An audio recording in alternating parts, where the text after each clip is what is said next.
10 लोग खड़े हुए हैं, मैं इसके लिए नहीं आया और यहाँ जितने भी तमाम है वो 10 लोगों के लिए नहीं आए। ये शिक्षा मुद्दा था, वो 150 करोड़ की आबादियों का था, पूरे मुद्दा था। पार्टी क्या कर रही है, हमें उन 10 लोगों के लिए थोड़ी ना खड़े हुए हम। ऐसा कल को पार्टी बनाओ अपनी पार्टी में, पर हमें क्या है, हमें चाहिए जो भी लो जिम्मेदारी लो, और जिम्मेदारी ना ले सको काटो पीछे। जब 20 बच्चे मर गए तब इन्होंने नहीं सुनी, तो ये 1-2 और मर जाएंगे तो इनको कोई प्रभाव नहीं पड़ने वाला है। लेकिन आने वाला हजारों युवा ताकि और सुसाइड ना करे और किसी न किसी वजह से ना मरे, उसके लिए हम बैठे हैं। और जब तक कि धर्मेंद्र प्रधान चाहे 2 महीने हो जाए चाहे 10 महीने हो जाए, हम ऐसे ही बैठे रहेंगे। जंतर मंतर पर अभी इस वक्त मैं मौजूद हूँ और लगभग समय है कुछ 5:07 सुबह का समय। आप देख पा रहे होंगे कि यहाँ पर तमाम जो है छात्र मौजूद हैं। मैं आपको प्रोटेस्ट की ग्राउंड रियलिटी आज आपको दिखाना चाहती हूँ कि आखिर जब एक प्रोटेस्ट होता है तो उसके बाद जो स्थिति प्रोटेस्ट के समय पर होती है वो आप यहाँ पे देखेंगे कि कुछ जो छात्र हैं वो ऐसे ही सो रहे हैं, जिन्हें जगह मिल गई वो सो रहे हैं, और जिनके पास जगह नहीं है वो यहाँ पर जाग रहे हैं। आप देखिए, आप देख पा रहे होंगे यहाँ पे तमाम छात्र जो है मौजूद है, जिनका जो मांग है वो लगातार 21 दिनों से उन मांगों को लेकर आज प्रोटेस्ट पे बैठे हुए हैं। और आप यहाँ पर देख पा रहे होंगे कि तमाम जितने भी स्टूडेंट्स हैं सब बिना किसी सुविधा के यहाँ पर मौजूद हैं। और अभी मैं आपको एक चीज़ बताती हूँ कि मैं पूरा जब धरना स्थल घूम रही थी तो मैंने देखा कि यहाँ पे एक वॉशरूम है जिसमें पानी तक नहीं है, और ये तमाम जितने भी छात्र हैं उसी वॉशरूम में जो है जाने को मजबूर हैं। आज छात्र जो है एक प्रोटेस्ट में इस तरह से जो है पिछले 21 दिनों से यहाँ पर रह रहे हैं। आप देख पा रहे होंगे जितने भी छात्र हैं, आप देखिए कुछ अपने घर से चद्दर लाए हैं तो कुछ जो दरी है उसी पर सोते आपको दिखाई देंगे। और ये दरी कौन सी है? ये वो दरी है जिस पर पूरे दिन में लगभग लाखों लोग जो हैं यहाँ पर चढ़ते होंगे, आते जाते होंगे। इस दरी पर जो है यहाँ पर इस तरह से यहाँ पर जनता आज सोने को मजबूर है। तो देखिए, जब आप धरना स्थल पर आते हैं तो आपको ये चीज़ें यहाँ पर देखने को मिलती है। साथ ही आपको ये भी देखने को मिलता है कि जो स्टूडेंट्स यहाँ पे लगातार हैं, आप वहाँ पे कैमरा दिखाइए, उनके जो तौलिए हैं, उनके जो डेली एसेंशियल्स हैं, वो आज यहीं पर उन्होंने अपने इस जंतर मंतर को अपना घर बना लिया है।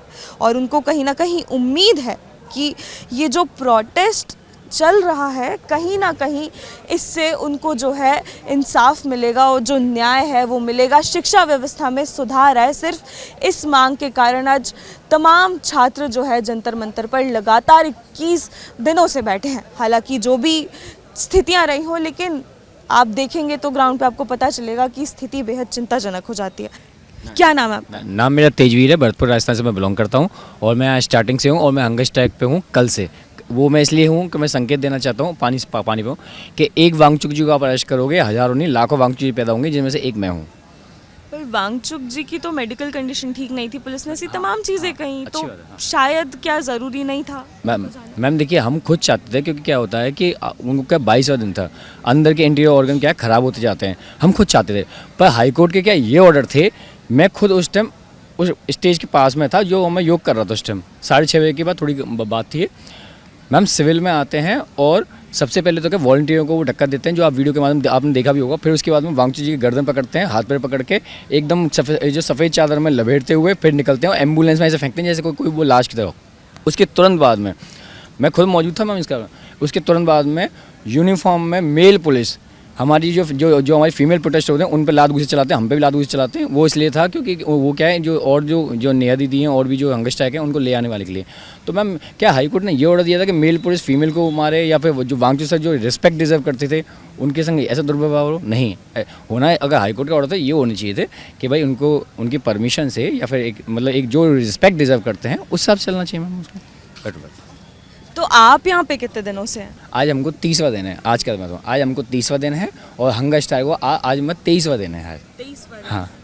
तो आपके घर वाले कुछ नहीं बोलते? वो नहीं पूछ रहे आपसे कि? अगर मैं सत्य बात कहूँ तो मैं स्टार्टिंग में झूठ बोल के आया था, फिर बाद में क्या है कोई एक योग वाली वीडियो वायरल हो गई थी, एक योग करने वाली, तो घर वालों को मालूम पड़ गया। फिर मैंने कहा था कि देखो मुद्दा इंपॉर्टेंट है, वो भी समझते थे मैं।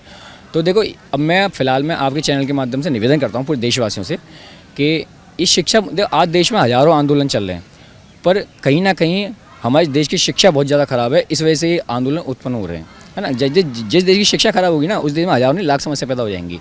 और मैं सभी देशवासियों से कहना चाहता हूँ, जिस संगठन है, सारे विपक्षी सांसद हैं, कि आप एकजुट होइए, क्योंकि ये जो कठोर सरकार है, देखो कठोर सरकार इसलिए है कि एक भी आदमी हमारे पास नहीं आया अब तक, एक भी आदमी। जबकि अगर सरकार की नीयत साफ होती कि बेटा एक भी साधन आता कि बेटा आप गलत हो, आप सही हो, ऊपर से हम लोगों को आतंकवादी बोलते हैं, किस एंगल से आतंकवादी हो, आतंकवादी कैसे घूम सकते हैं क्या? तो ये गलत है। देखो इस तरह के ऐसी कठोर सरकार और मतलब जो संविधान के विरुद्ध काम करती हो, पुलिस भी देखो, पुलिस को तो कम से कम संविधान के दायरों का पालन करना चाहिए। पुलिस और ये सरकार संविधान के दायरे, देखो हमें ऐसी सरकार चाहिए जो संविधान के दायरे में काम करती हो। अब हमारी केवल मात्र इस्तीफा की मांग नहीं है, पूरी सरकार ही हमें हटानी है, चाहे उसमें टाइम लगे। और मैं अंधभक्तों से एक निवेदन करना चाहता हूँ, अंधभक्तों, इन्होंने हिंदू का चोला पहन रखा है, और जबकि मैं बताऊँ हिंदू में सबसे जो पवित्र, मैं खुद एक हिंदू, वो होती है गाय माता। पूरी दुनिया में बीफ एक्सपोर्ट में इंडिया दूसरे नंबर पे आता है और पहले नंबर पे यूपी आता है इंडिया के अंदर। बीफ एक्सपोर्ट मतलब है कि जिंदा गाय को काटने का लाइसेंस। तो जो गायों को कटवाता हो, क्या वो हिंदू पार्टी हो सकती है? तो मैं अंधभक्तों से कहना चाहता हूँ, देखो आप जाग जाओ, ये देश आपका भी है। जब बच्चे आपसे सवाल करेंगे कि जब देश परिवर्तन हो रहा था, जब शिक्षा परिवर्तन हो रहा था, तब आप कहाँ थे? पर यहाँ पे मुद्दा जो है वो प्रोटेस्ट का है, और सिर्फ मांग ये थी कि नीट के जो स्टूडेंट्स हैं उनको जो है धर्मेंद्र प्रधान का इस्तीफ़ा चाहिए। जो शिक्षा व्यवस्था है हमारी उसको सही किया जाए, लेकिन यहाँ पे तमाम तरह की चीज़ें हो रही हैं, आपने बताया।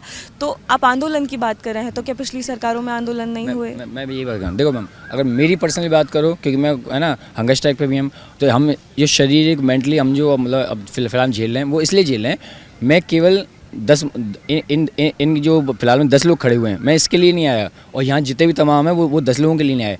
ये शिक्षा मुद्दा था, वो 150 करोड़ की आबादियों का था, पूरे मुद्दा था, तो हम 10 लोगों के लिए आए। 10 लोग क्या बोलते हैं? दूसरी बात, बीजेपी हो, कांग्रेस हो, कोई हो, मैं किसी पार्टी को सपोर्ट नहीं करता, है ना। हम या तो कैंडिडेट को सपोर्ट करते हैं, या फिर हम जो सब्जेक्ट होते हैं, यहाँ सब्जेक्ट के लिए आए हैं।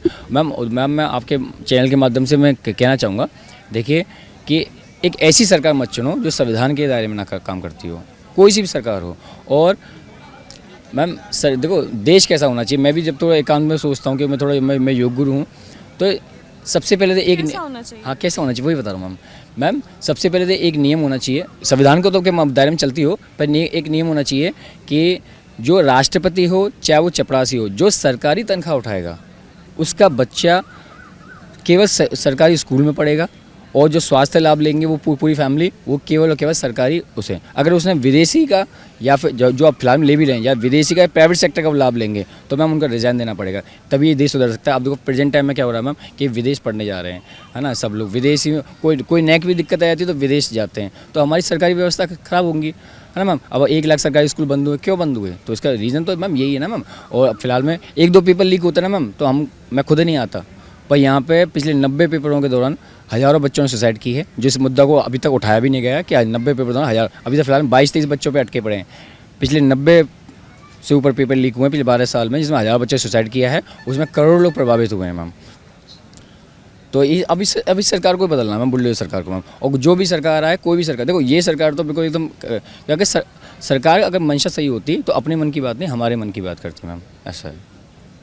तो आपको लगता है कि अब ये आंदोलन बहुत ऐसे मोड़ पर पहुंच चुका है जहां पर निर्णय लेना बेहद ज़रूरी हो गया है, क्योंकि आज 21वां दिन है, अभिजीत दीप के भी हंगर स्ट्राइक पे बैठे हैं, तमाम ऐसी चीज़ें हो रही हैं, आप लोगों को 21 दिन। तो अब आपको लगता है कि सरकार से कोई आपके पास संवाद करने आएगा? आपकी थोड़ी उम्मीद है कि आपको लगता है कि नहीं आएगा? मैम देखो, पहले मैं बताता हूँ, आप जी गए, उनको नहीं होना चाहिए था, मतलब उनको रखना नहीं चाहिए था, क्योंकि क्या वो माइग्रेन के पेशेंट हैं, उनको खाने के बाद दवाई लेनी पड़ती है। चलो कोई बात नहीं रहे, क्योंकि उस टाइम परिस्थितियाँ ऐसी आई थी जो वांगचू सर को जिस प्रकार से उठा के ले गए, उसके बाद ही मैंने रखना स्टार्ट किया, जिससे मैसेज दिया कि एक वांगचू नहीं, यहाँ हज़ारों वांगचू पैदा हो जाएंगे। मैम सरकार को बात करनी होती तो अब तक आ जाती, और ऊपर से उन्होंने आतंकवादी बोल दिया। मैम सरकार की मंशा तो शुरू से ख़राब है। देखो लुटेरी सरकार ये, हत्यारी सरकार ये, है ना, और कठोर इतनी जो संविधान को मानने वाली सरकार नहीं है। मैम हमको तो सरकार ही बदलनी है, चाहे वो इतना लंबा चल जाए हमारा प्रोसीजर हमारा, पर अब सरकार ही बदलनी है, और ये कहीं ना कहीं देश की भी मांग है। और कल के बाद मैंने भी थोड़ा सोशल मीडिया देखा था मैम, जो कल के वक्त पर क्या है, जो हिंदुस्तान में एक मैसेज गया था कि यार ये इस सरकार और पुलिस है वो संविधान को नहीं मानती है। जिस प्रकार से मतलब जो वांगचू सर रिस्पेक्ट डिजर्व करते थे, उनको इस तरह कपड़ों में लपेट के इस तरह बुरी तरह से ले आया गया। तो मैम कल के बाद इस जंतर मंतर पे माहौल इतना शानदार हो गया था, अब देखा भी होगा, पैर रखने की जगह भी नहीं थी हमें, है ना। और मैम सड़क तक जाम हो गई थी मैम, ये स्थिति थी कल तो में। और बाहर अब जो जो हमारे देश हैं और विदेश भी हैं वो इतना कवर कर रहे हैं, कल मीडिया भी इतनी जागृत हुई है, उनके लिए मैं बहुत बहुत धन्यवाद देना चाहूँगा। कल मैंने खुद ने आज तक को और ABP न्यूज़ को मैं उनको इंटरव्यू दिया था, तो मीडिया मतलब देश सबका है, ये मीडिया का भी देश है। कल को उनके बच्चे पूछेंगे तो क्या जवाब देंगे वो? देश सबका है ना। हम लोगों को जागृत होकर हमको संविधान के दायरे में काम करना चाहिए। पार्टी क्या कर रही है, हमें उन 10 लोगों के लिए थोड़ी खड़े हुए हम ऐसा। कल को पार्टी बनाओ अपनी पार्टी में, पर हमें क्या है, हमें चाहिए जो भी लो जिम्मेदारी लो, और जिम्मेदारी ना ले सको तो हटो पीछे हमें ऐसा। सरकार कोई भी हो, बस जिम्मेदारी लेना आना चाहिए। मैम एक बात बताओ, जहाँ हज़ारों बच्चे मर रहे हो आप कहते हो कि यार ऐसा है, हम ऊपर आतंकवादी बोलता हो। ये सरकार मैम क्या होता है, इनके खिलाफ जो बोलता है या तो एनकाउंटर कर देती है ना, या फिर बिल्डुए चला देती है उनके घर पे, है ना। तो मैम तो आरोपियों पर चलता है। मैम ये आपको बता दूं, मैं आपको शायद आप पूरे देश भर में अगर आप देखती हो न्यूज़ चैनल, मैं भी देखता हूं मैम, जो इनके खिलाफ बोलता है उनको वो एनकाउंटर कर देती है या फिर बिल्डुए चला देती है जो इनके खिलाफ बोलता है। और ऐसी हज़ारों घटना है मैम, एक नहीं है, हज़ारों घटना है मैम, ऐसा है। मैं देखिए, ये जब आप सीजेपी के प्रोटेस्ट में आते हैं तो आपको तमाम ऐसे छात्र मिल जाएंगे जो लगातार जो है प्रोटेस्ट कर रहे हैं। आप देख पा रहे होंगे जो स्थिति है, और जो दिल्ली में रहते हैं वो शायद बेहतर यहाँ का जो क्लाइमेट है, यहाँ का जो मौसम है उसको समझ पाएँ। अभी मैं बता रही थी आपको कुछ लगभग 5:15 हो रहे हैं, और गर्मी जो है इतनी ज़्यादा, ह्यूमिडिटी यहाँ पर आपको देखने को मिलेगी कि आप यहाँ पर 10 मिनट से ज़्यादा खड़े नहीं हो सकते हैं। लेकिन ये स्टूडेंट्स पिछले 21 दिनों से लगातार यहाँ पर खड़े हैं और लगातार प्रोटेस्ट कर रहे हैं अपनी मांगों को लेकर, और एक उम्मीद कहीं ना कहीं इनके मन में है कि शिक्षा व्यवस्था इस प्रोटेस्ट से सुधरेगी। क्या नाम है आपका? मेरा नाम नितिन है। कब से बैठे हैं आप प्रोटेस्ट पर? हम उस 20 तारीख से स्टार्टिंग से हैं? हाँ, इस तारीख से। आपके घर वाले कुछ नहीं बोलते, आप इतने दिनों से प्रोटेस्ट पे बैठे हैं? घर वाले कुछ नहीं बोलते, घर वाले क्या बोलेंगे। स्टूडेंट हैं आप? नहीं, मैं एक्चुअल में जॉब करता हूँ। क्यों बैठे हैं यहाँ पर? आपको क्या ज़रूरत पड़ गई सीजेपी, अपनी जॉब छोड़कर सीजेपी आने की? ज़रूरत तो ये पड़ गई ना कि बच्चों का भविष्य बचाना है। आज एक्चुअल में क्या है कि आज 20 जो स्टूडेंट्स सुसाइड किए हैं, अगर उसमें से मेरा घर का कोई होता तो मैं कैसा फील करता। लेकिन हम क्या सोचते हैं, हम ये सोचते हैं कि आज तुम पे बीत रही है, लेकिन वो चीज़ें कब कहाँ बदल जाए किसी को नहीं पता है। ऐसा नहीं है कि मेरे परिवार में बच्चे तैयारी नहीं कर रहे हैं, मेरा छोटा भाई तैयारी कर रहा है, ठीक है। बाकी हमारे परिवार में और भी बहुत सारे लोग हैं। दूसरी बात, हमें सिर्फ परिवार नहीं देखना है या देश देखना है। ऐसा नहीं है कि मेरे परिवार के ऊपर कोई बात आ रही है, बोलते हैं ना जैसे अब्दुल का घर टूटा तो लोग खुश हो रहे हैं, जब राम का टूटेगा तो फिर दुख होते हैं। ऐसा नहीं करना चाहिए। हमारे लिए सारे स्टूडेंट्स बराबर है, मेहनत सब कर रहे हैं। अभी आप देख रहे हैं जितने सुसाइड किए हैं बच्चे, कुछ बच्चे ऐसे हैं जिनके घर में सिर्फ अकेले थे, अब वो बच्चे चले गए, उनका घर परिवार, माँ बाप बूढ़े, क्या होगा उनका। आज मान ले हम आवाज़ नहीं उठाएंगे, उन बच्चों के लिए नहीं लड़ेंगे। बच्चे भी इतने मैच्योर नहीं हैं, 12th पास करने के बाद में कौन कितना मैच्योर हो जाता है, ठीक है। तो उनको इतना समझ नहीं है, ना उनके पास में पैसा है जो यहाँ तक पहुँच पाए। इवन बच्चों को अनमेच्योर को तो वैसे ही नहीं भेजा जाता है दूर तक। तो हम नहीं लड़ेंगे तो कौन लड़ेगा। अगर घर में बच्चों को किसी को कुछ होता है तो उनके बड़े भाई या माँ बाप ही तो जाते हैं ना। आपको उम्मीद है अब, क्योंकि एक ऐसे मोड़ पर ये आंदोलन पहुंच चुका है जहां पे निर्णय लेना बेहद ज़रूरी हो गया है, क्योंकि तमाम चीज़ें हो गई हैं। अभिजीत दीप के स्ट्राइक पे बैठे हैं, सोनम वांगचुक को उठाकर ले जाया जा चुका है। तो अब आपको लगता है कि क्या कुछ निर्णय निकलेगा? धर्मेंद्र प्रधान का इस्तीफे की जो मांग है वो पूरी हो पाएगी? आपको अब उम्मीद है कि अभी भी लग रहा है कि नहीं होगा? देखो, उम्मीद तो पहली बात तो कभी तोड़नी नहीं चाहिए, ठीक है। और उम्मीद नहीं है, ये हमारी मांग है, और जब तक मानी नहीं जाएगी वो तो देखो डिपेंड करता है गवर्नमेंट कब मानती है। किसान आंदोलन के समय में क्या हुआ था आपने देखा, लगभग 1 साल तक किसानों को प्रोटेस्ट करना पड़ा, जिसमें लगभग 1000 किसानों की शहादत हुई, ठीक है। तो ये चाहती है सरकार, क्योंकि इतनी आसानी से सुनने वाली नहीं है। जब 20 बच्चे मर गए तब इन्होंने नहीं सुनी, तो ये 1-2 और मर जाएंगे तो इनको कोई प्रभाव नहीं पड़ने वाला है। लेकिन आने वाला हज़ारों युवा, ताकि और सुसाइड ना करे या और किसी न किसी वजह से ना मरे, उसके लिए हम बैठे हैं। और जब तक धर्मेंद्र प्रधान चाहे 2 महीने हो जाए चाहे 10 महीने हो जाए, हम ऐसे ही बैठे रहेंगे। कभी तो देना पड़ेगा। शिक्षा व्यवस्था नहीं सुधरती तब तक। दूसरी बात ये नहीं है कि सिर्फ धर्मेंद्र प्रधान अगर चले गए, अब गवर्नमेंट की साख की बात है, सारी घमंड की बात है।